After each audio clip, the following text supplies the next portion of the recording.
Salut, ça ouvre au petit pilier, au menu du jour, la Coupe d'Europe, le couac de La Rochelle, l'UBB et Brive aux petits oignons, petits oignons, l'indigestion clairement pour Pau, Bayonne et Agen. Au petit pilier, le rendez-vous des vrais aficionados du rugby, ça tombe bien, elle est fan de chez fan de l'Ovalie, Margot Dubieil est dans la place ce soir. Bonjour.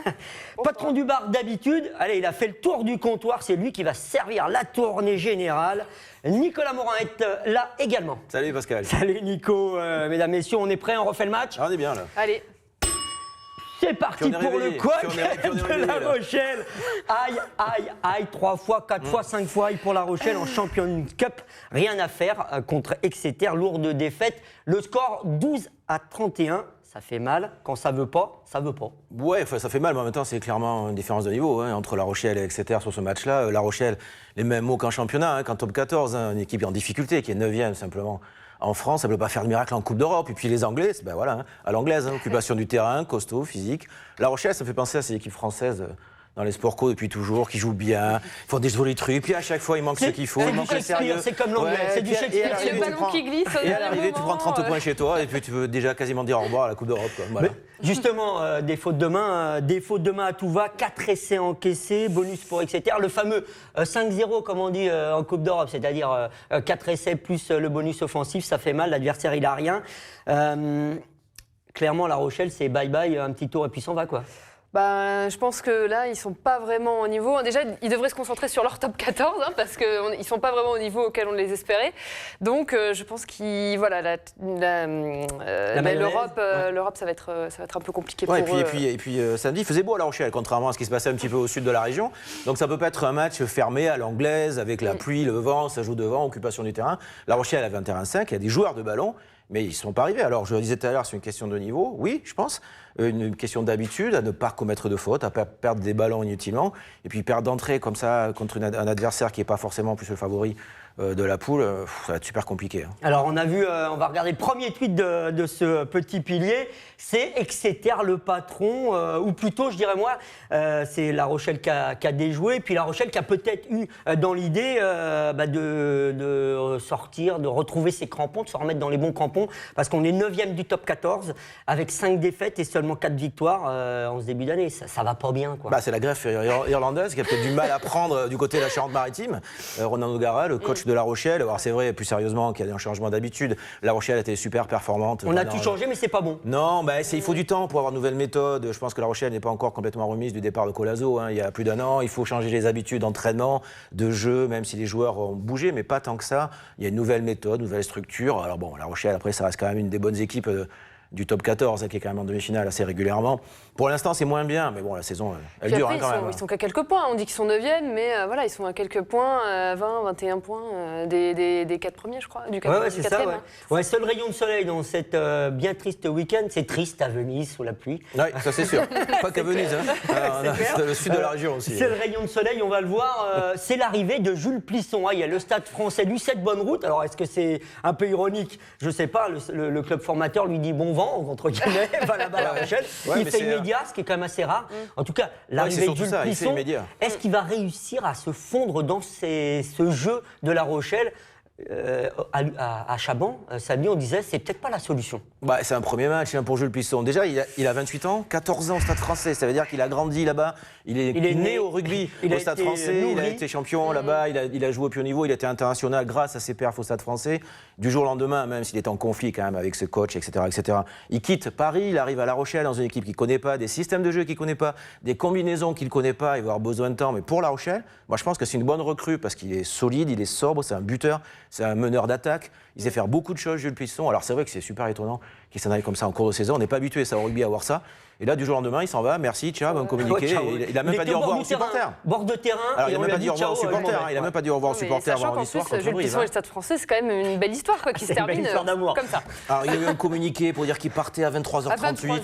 Parce qu'avant, il fallait que le directeur parle aux joueurs après leur défaite. Toujours est-il qu'il n'a pas dit au revoir aux supporters, que les supporters du Stade français n'ont pas du tout digéré. Mais est-ce qu'à La Rochelle, il a tout? La question, c'est est-ce que c'est vraiment un leader pour le Stade Rochelais? Oui, c'est un leader de jeu, c'est quelqu'un qui a beaucoup de personnalité, qui a encore une fois l'expérience du très haut niveau, et il va amener des bonnes choses à La Rochelle. Puis là, il pourra peut-être se retrouver, retrouver le jeu qu'il avait, retrouver son envie aussi, parce que je ne sais pas si ces derniers temps au Stade français, voilà. Non, bah, ils jouaient pas, donc voilà. Ouais, puis ils sont mauvais, ils sont complètement donc, à la ramasse, Stade français. Donc dans une équipe qui fait que perdre, c'est compliqué quand même aussi.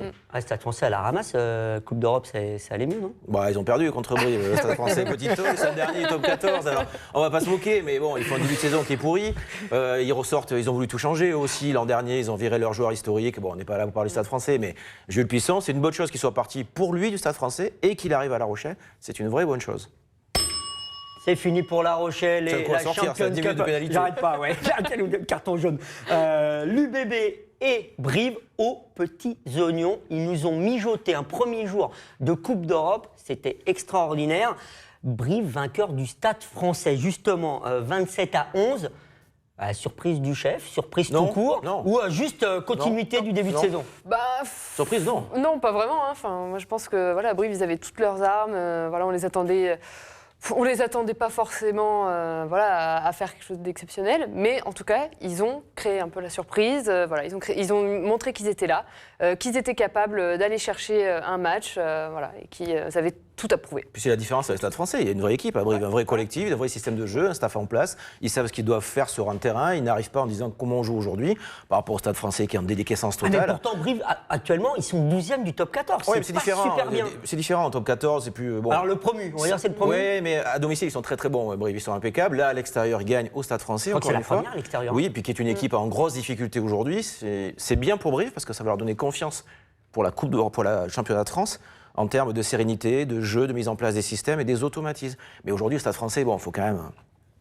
Faut relativiser. Voilà, un tout petit peu relativiser, parce que le Stade français, c'est quand même une équipe très moyenne à l'heure actuelle. On va pas dire que c'est l'absence des internationaux, ils sont revenus là. Oui, mais à l'heure actuelle, c'est tellement compliqué au Stade français que Brive a fait son match, a fait son boulot.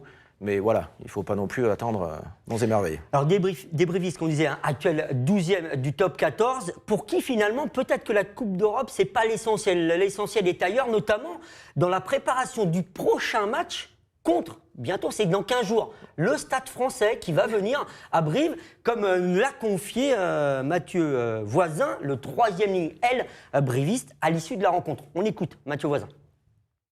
Après, là, c'est un match gagné à l'extérieur. Après... Pour nous, le plus important, ça sera le match dans 2 semaines à la maison qui sera un gros tournant pour notre saison, je pense.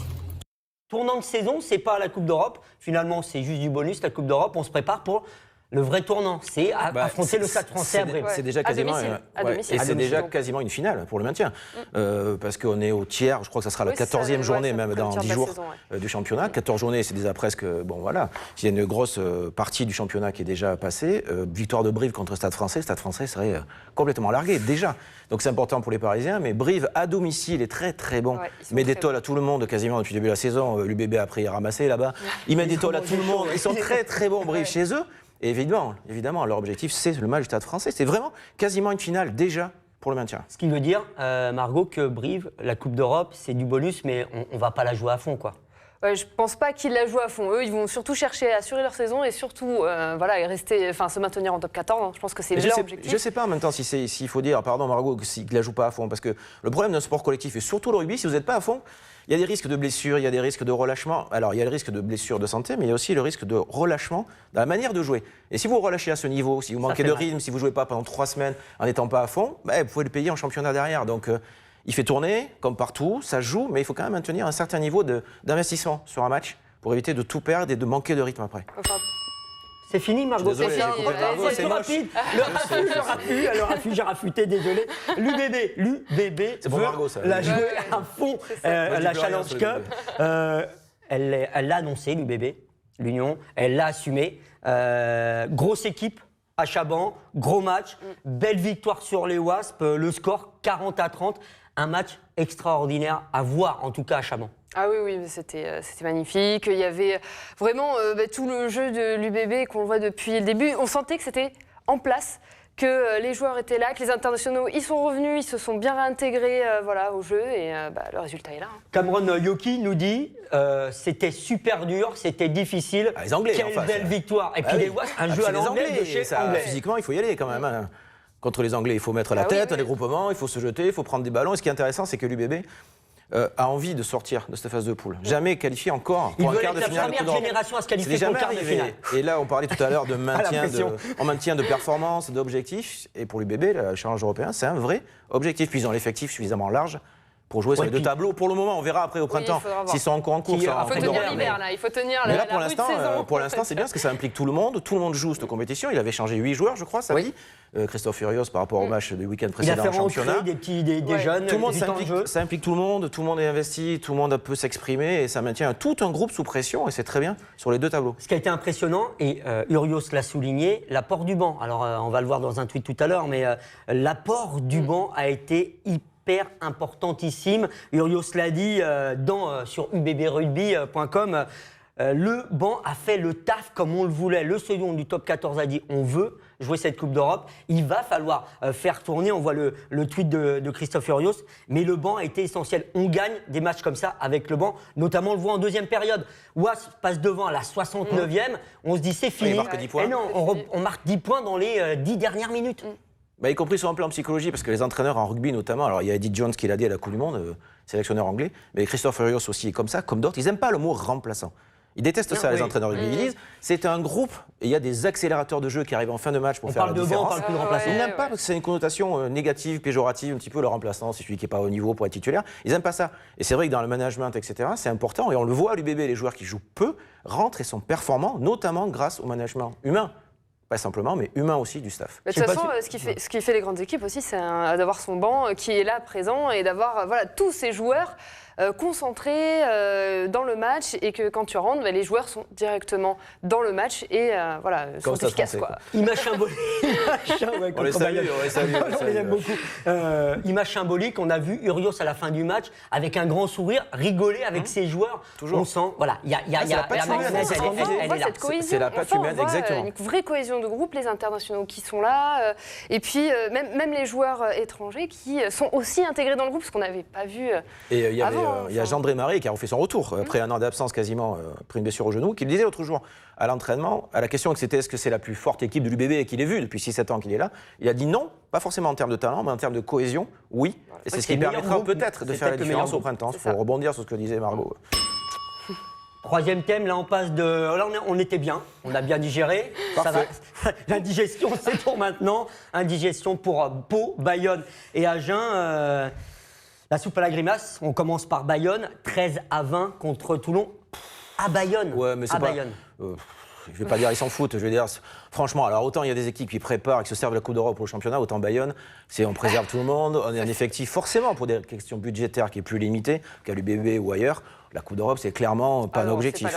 Clairement pas. Le tweet justement de l'aviron bayonnais, pas simple. Donc pour le promu, on dit, là vous le dites Nicolas et Margot, c'est pas l'objectif. L'objectif, c'est le maintien en top 14. C'est sûr, c'est le maintien. Et puis ils sont bien placés. Enfin voilà, maintenant il faut qu'ils jouent, qu'ils se concentrent sur le top 14. Il n'y a même pas à choisir. Le choix il est fait. Non, pour des questions d'abord d'effectifs, ce qui évite, en tout cas empêche les rotations dans l'effectif, ce qui fatigue beaucoup plus les joueurs titulaires de répéter les matchs. Les blessures, et l'avion bayonnais, il le sait bien, Yannick Bru, le coach, là, les internationaux sont rentrés dans les grosses équipes, c'est plus du tout, il suffit de voir clairement, c'est surtout le Stade Toulousain, c'est plus du tout les mêmes équipes, et les victoires prises par Bayonne en début de championnat, puis les points engrangés maintenant seront hyper importants pour le maintien, parce que Bayonne n'a pas perdu de vue son objectif, c'est le maintien en top 14, c'est pas les phases finales, c'est le maintien, et le fait de jouer la Coupe d'Europe avec une équipe titulaire, ça ferait perdre bêtement des forces qui après seraient préjudiciables pour le championnat.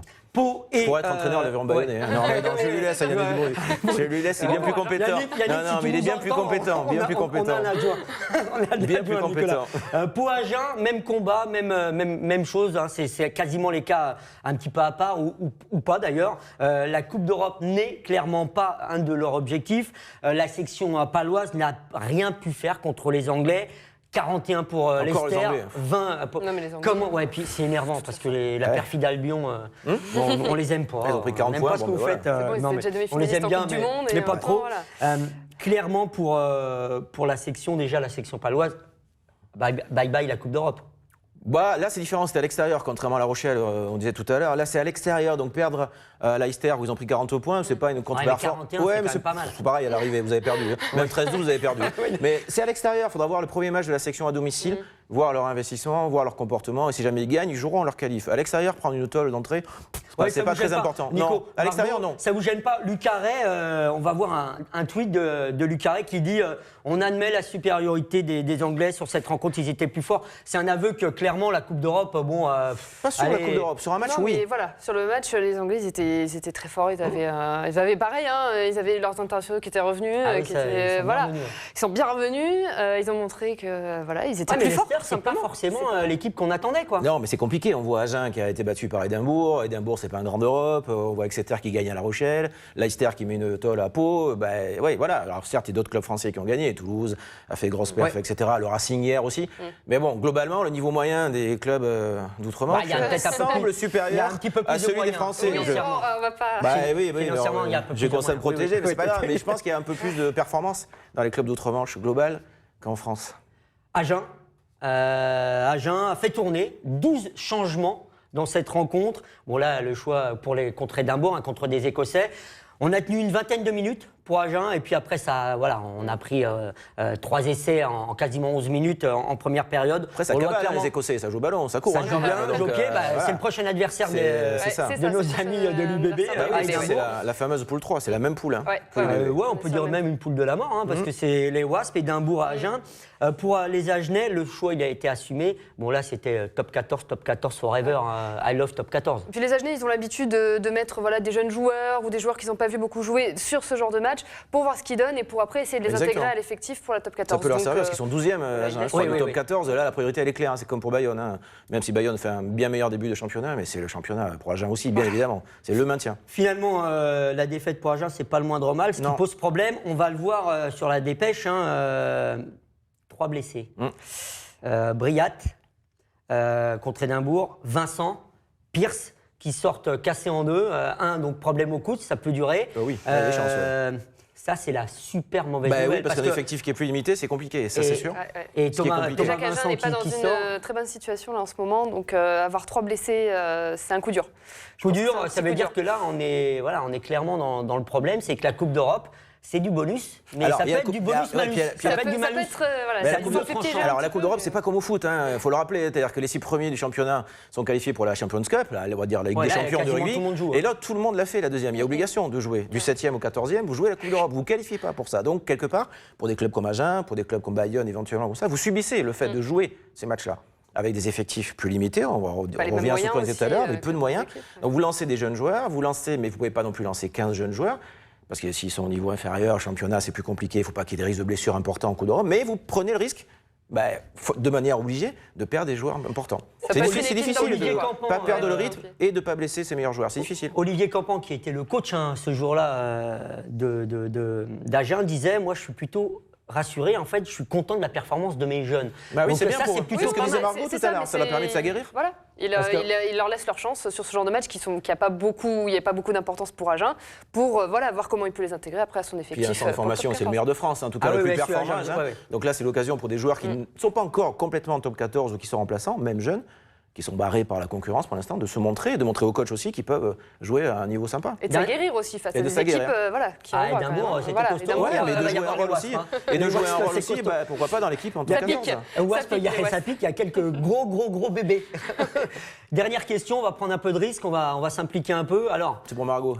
Pour le quart de finale, UBB, ils veulent y aller, ça c'est sûr. Est-ce que pour vous, on va dire pas top et flop, mais tout le monde doit le jouer ou pas du tout? Là, il faut vraiment, ce qu'on a dit finalement, certaines équipes doivent jouer le maintien et puis les autres comme l'UBB, peut-être Bayonne, essayer de tenter le coup. Moi, je pense que pour l'UBB, qui est quand même dans une dynamique très très positive en championnat, pour l'instant deuxième, le fait d'être continué à être performante en Coupe d'Europe garde cette dynamique positive. Ils sont clairement identifiés. On veut réussir pour l'instant sur les 2 tableaux. Pour les autres clubs qui ont un effectif moindre, il n'y a pas photo. On joue le top 14, maintien absolument, pour des raisons sportives, pour des raisons financières, pour des raisons économiques, d'image, de tout ce qu'on connaît. La Coupe d'Europe, c'est un entraînement amélioré. Margot, quelques mots? Moi, j'ai envie de dire, autant tout tenter, là. Ils sont deuxième, ils ont presque 10 points d'avance. Allons-y, ils sont en pleine forme. Il faut y aller. Donc, allez, UBB, force. Ils peuvent, ils ont les moyens de jouer sur les 2 tableaux. S'il n'y a pas trop de casse, ils ont les moyens d'aller loin sur les 2 tableaux. Nicolas, week-end prochain, encore Coupe d'Europe. Lundi, ça va débattre. battre au petit pilier. Allez, c'est l'heure de fermer. Je vous rappelle, vous pouvez nous retrouver notre Café du Commerce sur le site internet de na.france3.fr et sur nos réseaux sociaux. N'oubliez pas le hashtag au petit pilier. Bye bye.